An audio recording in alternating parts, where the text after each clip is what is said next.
Ay parang timang. Magandang araw mga timang, ngayong araw gagawa ako ng yelo at saka magre-repack na rin ako ng mga mantika. Sabi kasi ng mga lasinggero dito sa amin, wag na daw ako magtinda ng yelo kasi marami na raw nagtitinda. Kaya bilang Pilipino, gagawin ko ang ating nakasanayan. Diba uso naman yun sa Pinas, yung magtitinda ka ng tsinelas tapos may tatabi rin sa'yo na magtitinda rin ng tsinelas. Pag nagtinda ka ng pares, magugulat ka na lang, may parisan na rin sa kapitbahay mo. Kaya wag ka na magtaka kung bakit ang hirap umasenso sa Pinas. Kung ano ang patok, yun ang gagayahin ng mga bugok. Ba't nagtinda ka rin ng yelo? Uso nga, diba? Kurutin kita sa mata eh. Mas madali kasi manggaya kaysa umisip ng kung ano ang papatok. At least, pag patok na, ang gagawin mo na lang mga agaw ng customer. O diba? Pinoy na Pinoy. Tsaka bakit kaya ganun, no? Kung sino pa yung mayayaman, sila lang yung nagtutulungan.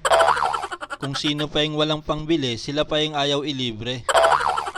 Kunyari, si ganto, walang pambiling sapatos, tapos nanghiram siya ng sapatos sa kamag-anak niya na mayaman. Sasabihin, wala akong sapatos at saka kabibili ko lang nun, baka masira mo. Pero nung kapwa niya na mayaman ng hiram, sasabihin, sige, kunin mo dun, sa'yo na yun, bibili na lang ako ng bago. Ukininam, ang sarap sakalin sa ilong.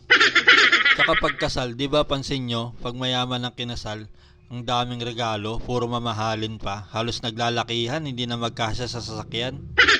Pero pag mahirap ang kinasal, ukininam, lagayan ng plato ang regalo, kaya pala ang laki, tapos ang gaan.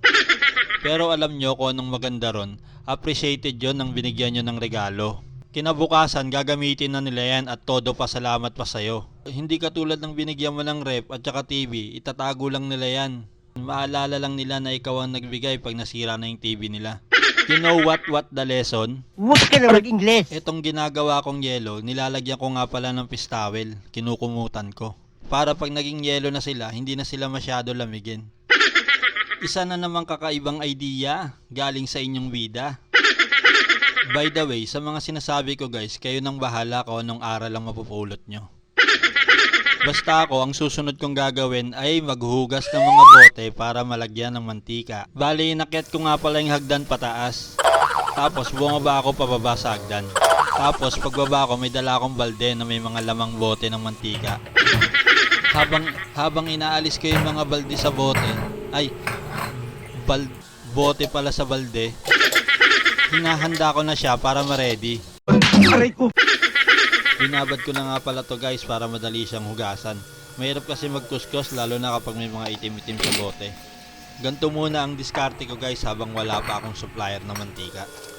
May alam naman akong bibilhan kaso masyadong mahal kaya hindi ko tinatanggap. Ito ang isa sa pinakaayaw ko kapag naghuhugas, yung ang daming nangangati sa'yo. Yung tipong hindi naman siya makate bago ka magsimula, tapos nung kalagitnaan na ng paghuhugas mo ang dami nang nangangati. Ang masaklap pa doon, hindi mo siya matiis, talagang masarap siyang kamutin, kailangan mo na talagang makamot on the spot.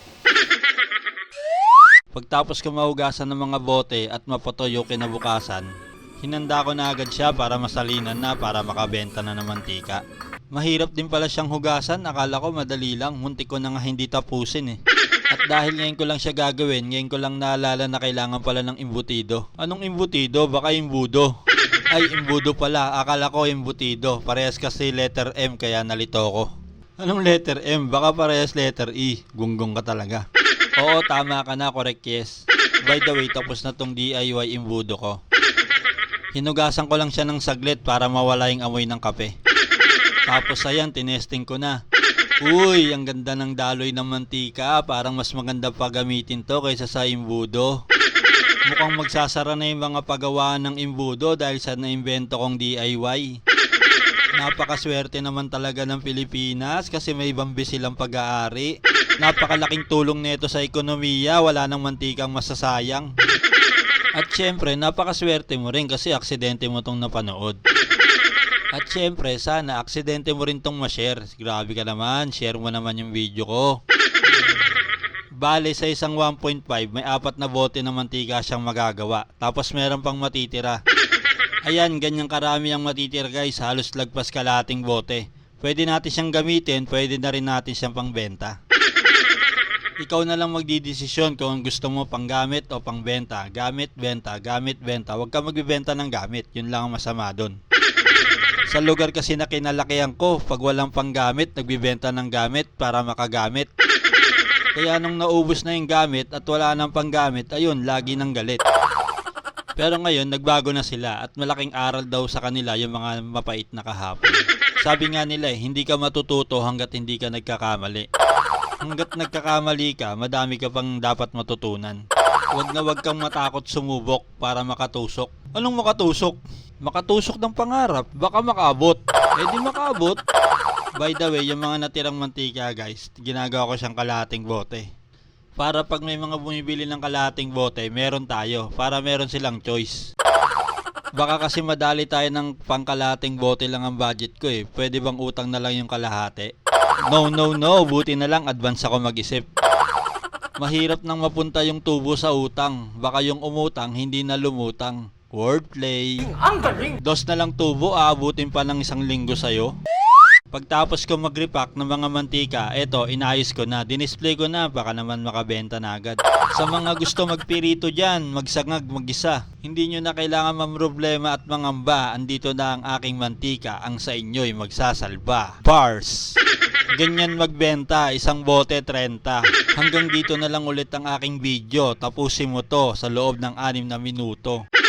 Salamat sa panonood, Timang. Pa-share naman.